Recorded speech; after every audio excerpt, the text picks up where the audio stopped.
Well, that wasn't my question, I'm just passing the question on. And my question is, there was a poll on the Get Bracknell website, which is linked to the Bracknell Forest Standard. 65% of people who responded to that poll said that you have lost the trust of the constituency and you should step down as Bracknell MP after this.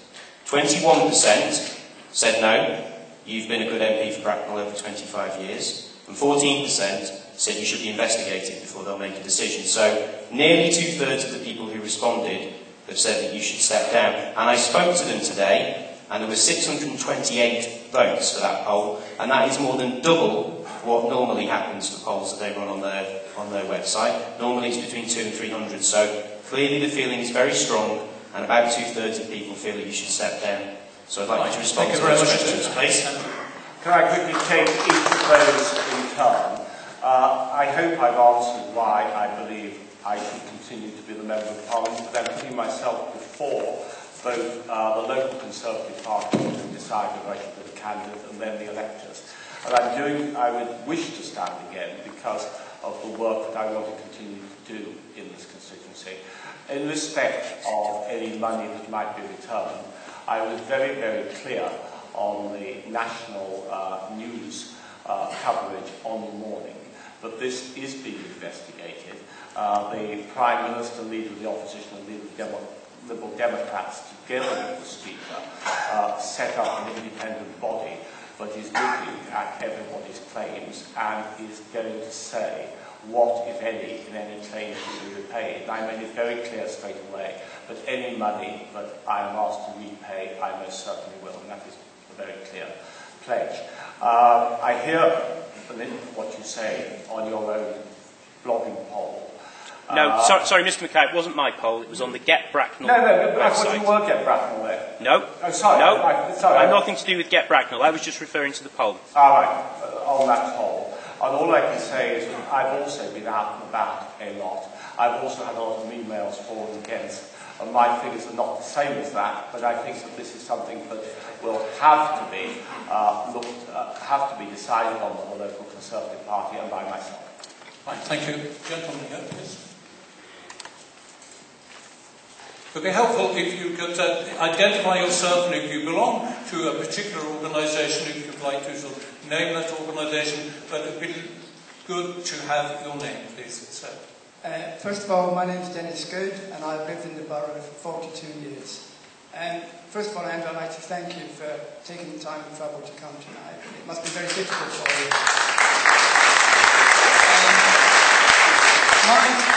My question really is, and I think it goes to the moral consciousness of not just you, but MPs that are in the spotlight. And to me, that's important. And I think we should get the facts out here. The figure of money in the region that you claim for was in the region of £140,000 over 7 years, I believe. It would appear that you and your wife would appear to have 2 second homes and not a main home. I may be wrong, but you had 2 second homes. And my question really is, and I took the time and trouble today to print off the Green Book. That's the book of members' allowances in Parliament. It contains 72 pages. And I just want to read out a couple of paragraphs or a couple of sentences from it. Could you just proceed? Yes, I will. It says here, could the claim in any way damage the reputation of Parliament or its members? That's one of the guiding principles. How comfortable do I feel with the knowledge that my claim will be available to the public under the freedom of information? Claims should be above reproach. I think it's a very sad day because I've been involved in politics for 20 odd years. I've always argued it's a good vocation to be involved in. It's important for this country. But for me, and we all raise children and grandchildren here, we try and instill them a sense of moral value, of what's important. And basically, as an ordinary working guy, I think a number of you in particular, have basically been on the make of the system, on the fiddle, so to speak, as I call it.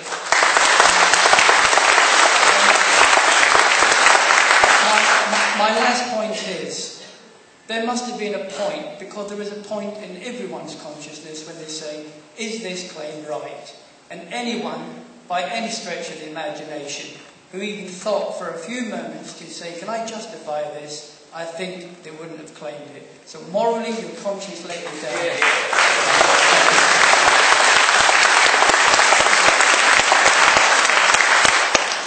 Dennis, you and I get back a long way. I value you as a political opponent, and I know that what you were saying today was not as a political opponent, but as a concerned constituent. What I would say is that, no, it had not occurred to me, and it might seem wrong and shameful, but I had asked for advice, and this was passed by the Fees Office, and it fits in with the rules in the same Greek book about second and main homes. I now accept totally, and that is why I've apologised, but it doesn't look right. I've accepted that completely. And I just again... It's not right, Andrew. Question up on the balcony, please. Hello, my name is Terry Pearce. I've lived in Bracknell for nearly 40 years now. And I'm so angry about this, like a lot of other people here. I work with a number of community groups, people on fixed incomes, pensioners, who don't have the same opportunity as you've had to fiddle the books. These people are feeling the real pain of this crisis, and it is the hypocrisy and double standards that I find disgusting. Now,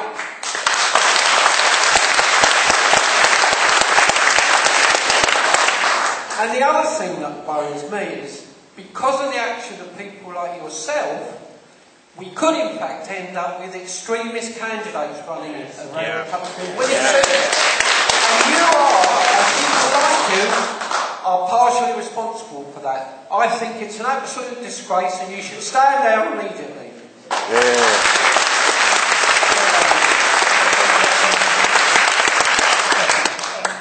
What about an answer to that? Yes, respond. Respond. Two more, and he will respond. Respond now! I'll take one more.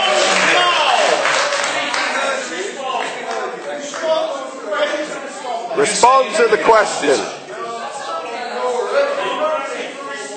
Get him to respond. David, I will respond. I think it's easier when there's general repetition. Mr. Pearce did not say anything that Dennis Good did not say. And I think if I continue to repeat myself, which is the only way I can answer the questions, I'm anxious for other questions to come forward. I have nothing to add to what I've said earlier. Ladies and gentlemen, this is not going to work. If we're going to shut up, we will try and get as many people to ask their questions and get Mr. Mackay to answer. Would the gentleman in the blue shirt, please? Hello, my name's Bob Ridger. I'm born and bred in the town. You talked earlier about the archaic scheme, and you've been at the forefront in the Conservative Party of reform, but you just don't get it, do you? You've carried on claiming, you and all the MPs have kept milking it, and milking it, and it's got to stop, and it's got to stop now, okay? And one other question, it might seem a bit silly, but have you ever claimed for food? Within the second home allowance, you can see it, there have been some modest claims for food. That's the answer. Can I just finish? But your earlier point as well, which is important, is that I do believe the expenses need to be reformed and reformed quickly. We have made it very clear that whereas we welcome Sir Christopher Kelly, the chairman of the Standards Commission, having a full inquiry into all our expenses and coming up with proposals, we can't wait that long, and that is why I was pleased that the Prime Minister, leader of the opposition, leader of the Liberal Democrat Party, together with the Speaker, actually moved forward a number of proposals that were implemented straight away last week. That's a move in the right direction. The fundamental changes have to come when Kelly reports. Thank you. The gentleman, Thank you. My name. I'm sorry. It was just a point about the food. Are we expected to believe that if you was an MP, then you wouldn't eat? Gentleman up here, please. Thank you. My name is Simon Lloyd. I'm a resident of Bracknell, and I'm here. I represent the Bracknell Forest Leaseholders Association. And my questions that I've gathered from my residents today are: is it possible, and would you like to give your explanation to why all the apologies and remedial actions that we're seeing, including this